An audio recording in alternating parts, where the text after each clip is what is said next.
নমস্কার। আজকে তোমাদের জন্য নিয়ে এসেছি সপ্তম শ্রেণীর ইতিহাসের চতুর্থ অধ্যায়ের সুলতানি, দিল্লি সুলতানি। আমরা এটা আজকে একটু গল্প করবো এটাকে নিয়ে। ইতিহাস একটা গল্পের ব্যাপার। এটা গল্পটা শুনো, কিভাবে সুলতানি শাসন হলো, সুলতান শব্দের অর্থই বা কি, সুলতান কাদের বলা হতো, কেনই বা তাদেরকে সুলতান বলা হতো, আমরা এগুলো জানব। এখানে দেখো 1204 থেকে 1205 খ্রিস্টাব্দে ইখতিয়ার উদ্দিন বখতিয়ার বিন খলজি নদিয়ায় প্রথম আক্রমণ করেন এবং সেখানেই প্রথম তুর্কি শাসন ব্যবস্থা চালু করেন। তাহলে প্রথম কত 1204 কিংবা 1205 খ্রিস্টাব্দে কে করলো? ইখতিয়ার উদ্দিন বখতিয়ার বিন খলজি। তোমরা এটা আগেই পড়ে এসেছো। কোথায়? নদিয়ায়। তাহলে তুর্কি শাসন করলো।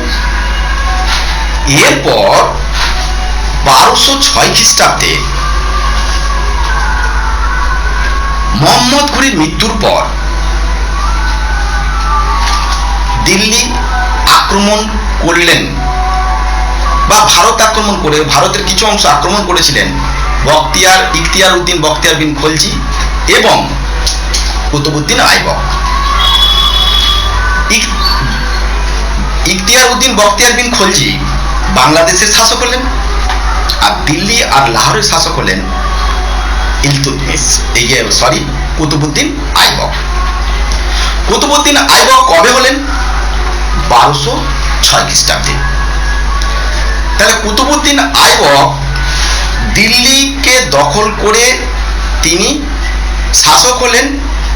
তখন থেকেই সুলতানি শাসনের সূচনা। তাহলে এদেরকে সুলতান বলা হলো কেন? এদিকে রাজা বা সম্রাট বলা হলো না কেন? এটা স্বাভাবিক, এই প্রশ্ন তো আসতেই পারে। রাজা বা সম্রাট যেমন একটা উপাধি, সুলতান কিন্তু কোনো পদবি নয় বা কোনো কিছু নয়, সুলতানও একটা উপাধি। তাহলে এটা স্বাভাবিক ব্যাপার, প্রশ্ন আসতেই পারে। তাহলে কুতুবউদ্দিন আইবক তিনি রাজা কিংবা সম্রাট হতে পারতেন, তাকে সম্রাট কিংবা রাজা বলা হতে পারত, তাকে সুলতান বলা হচ্ছে কেন? অমুসলমানীয় যে শাসকরা ছিলেন তাদের বলা হতো রাজা। রাজা শব্দটা সংস্কৃত শব্দ থেকে এসেছে, আর মুসলমান শাসকদের সম্রাট বলা হতো। এবারে তাহলে বলবে কুতুবউদ্দিন আইবক তাহলে কে ছিল? কুতুবউদ্দিন আইবক ছিলেন তুর্কি। যেহেতু তুর্কি ছিলেন, সেই কারণেই তিনি রাজা সম্রাটের বদলে উপাধি নিলেন সুলতান। সুলতান শব্দের অর্থ হচ্ছে ক্ষমতা। সুলতান শব্দের অর্থ হচ্ছে ক্ষমতা বা কর্তৃত্ব, আর সম্রাট রাজা শব্দের মানেও প্রায় একই। তাহলে বোঝা গেল সুলতান কেন বলা হলো। তাহলে সুলতানি শাসন কোনটাকে বলা হয়? তুর্কি বা সুলতানরা যে অঞ্চলটাকে কেন্দ্র করে শাসন করতেন, সেই অঞ্চলটাকে বলা হতো সুলতানি শাসন।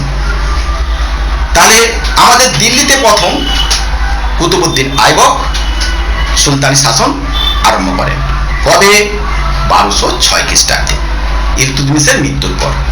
তাহলে সুলতানি শাসন প্রতিষ্ঠা করলেন কুতুবউদ্দিন আইবক 1206 খ্রিস্টাব্দে। ঠিকই ছিল, তিনি সুলতান হয়ে গেলেন। কিন্তু আমাদের পৃথিবীর বেশিরভাগ অঞ্চল দখল করেছিল মুসলমানরা। মুসলমানদের হেড কে ছিলেন? হযরত মুহাম্মদ। হযরত মুহাম্মদ আবার কে? হযরত মুহাম্মদ হলেন ইসলাম ধর্মের প্রবর্তক। তাহলে হযরত মুহাম্মদকে ইসলাম ধর্মের প্রবর্তক, ইসলাম ধর্মের প্রবর্তক হযরত মুহাম্মদ। ঠিকই ছিল, সেই সময় রাজা সম্রাট বা সুলতানরা তার অনুমোদন নিতেন, কিন্তু তার মৃত্যু হলো, তার মৃত্যুর পর তাহলে কার কাছ থেকে অনুমোদন নেওয়া হবে? তখন হযরত মুহাম্মদের মৃত্যুর পর খলিফা নিযুক্ত হতেন। খলিফা শব্দের অর্থ কি? খলিফা শব্দের অর্থ হলো প্রতিনিধি। খলিফা শব্দের অর্থ হচ্ছে প্রতিনিধি। তিনি একটা বিশাল অঞ্চল দেখতেন, কিন্তু অন্যান্য অঞ্চল থেকে রাজা এবং সম্রাটদের তার অনুমোদন নিতে হতো। কুতুবউদ্দিন আইবককে তাহলে কি অনুমোদন নেই? হ্যাঁ, কুতুবউদ্দিন আইবক দিল্লিতে যখন শাসন ব্যবস্থা শুরু করলেন, তখন কিন্তু খলিফার অনুমোদন নিতে হয়েছিল। অনুমোদন নিয়ে তিনি সুলতান হয়েছিলেন। এইভাবেই মাঝে মাঝেই বিভিন্ন সুলতানি সেনাপতিরা বা তুর্কি সেনাপতিরা অন্যান্য রাজ্য জয় করে যখন একটা বেশি অঞ্চল জয় করে ফেলত, তখন তারা সুলতানের দাবিদার হয়ে উঠত যে দিল্লির সুলতানি শাসন তারা করবে। এইভাবেই চলতো, কিন্তু কুতুবউদ্দিন আইবক তার জায়গা ছাড়ত না। এক সময় এমন ঘটেছিল যে তাজউদ্দিন ইয়ালদুজ গজনির শাসক হিসাবে দিল্লির উপর, গজনির শাসক হিসাবে তিনি দিল্লির উপরে শাসন ব্যবস্থা করবেন, এটা তিনি মনস্থির করেছিলেন, কিন্তু খলিফা তাকে অনুমোদন দেয়নি। যাই হোক, এইভাবেই চলছিল কুতুবউদ্দিন আইবকের শাসন ব্যবস্থা। কিন্তু বাদশাহগুলো কুতুবউদ্দিন আইবকের পর সম্রাট করা হলো কাকে? ইলতুৎমিশকে। তার আমরা একটু ছকটা দেখে নিই। তাহলে ইলতুৎমিশের মৃত্যু,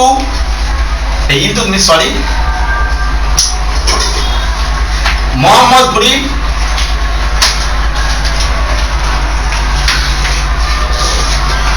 মৃত্যু হলো কত? 1206 খ্রিস্টাব্দে।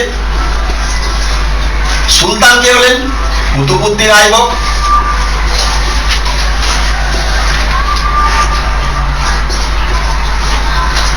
কুতুবউদ্দিন আইবকের পর ইলতুৎমিশ।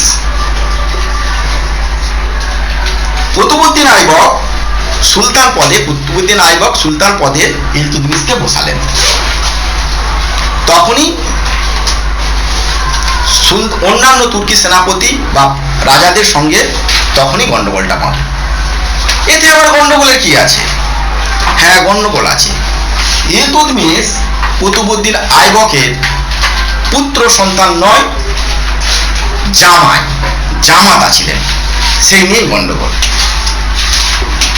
একজন জামাতা হিসাবে কিভাবে তার উত্তরাধিকার পেতে পারে, এই নিয়ে একটা গন্ডগোল বেঁধে গেল। তখন বিভিন্ন তুর্কি সেনাপতিরা খলিফাদের উপঢৌকন পাঠালেন বা তাদেরকে নির্দেশ পাঠালেন, কিন্তু খলিফারা তার অনুমোদন তাদেরকে দিলেন না। ইলতুৎমিশও তাই অনুরূপ খলিফাকে বেশ ভালো ভালো উপহার পাঠিয়েছিলেন। খলিফা কি পাঠালো জানেন? খলিফা কি পাঠালো জানেন? কি পাঠালো? খলিফা পাঠালো দুর্বাস আর খিলাত। দুর্বাসটা আবার কি? দুর্বাস হচ্ছে স্বাধীন শাসনের প্রতিদ্বন্দ্ব, আর খিলাত শব্দের অর্থ হচ্ছে আনুষ্ঠানিক পোশাক। তার মানে তুমি স্বাধীনভাবে দিল্লির সুলতান শাসন চালাতে পারো, খলিফার কাছ থেকে এই অনুমোদন পেয়ে গেল। যাক, ইলতুৎমিশ পর্যন্ত গল্পটা রইল এবং খলিফাদের সঙ্গে তাদের সঙ্গে কি হলো এই পর্যন্ত গল্পটা রইল আজকে। এরপরে আমরা এই যেটুকু আমরা আজকে গল্প করলাম, সেই গল্পটা কি কি প্রশ্ন হতে পারে আমরা একটু আলোচনা করি। মোহাম্মদ ঘুরির মৃত্যু হয় কবে? 1206 খ্রিস্টাব্দে। সুলতানি শাসন প্রতিষ্ঠা হয় কবে? 1206 খ্রিস্টাব্দে। কোথায় হয়েছিল? দিল্লিতে।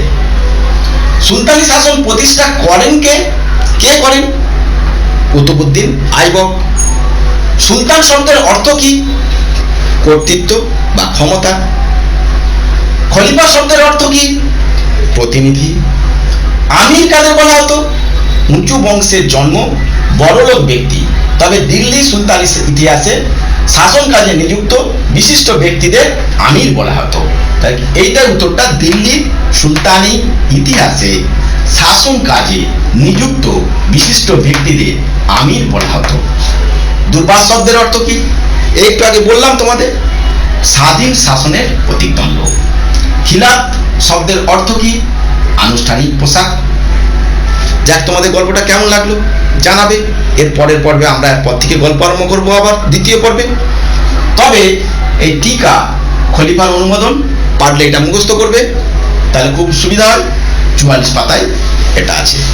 আজকে এই পর্যন্তই। ভালো থেকো, নমস্কার।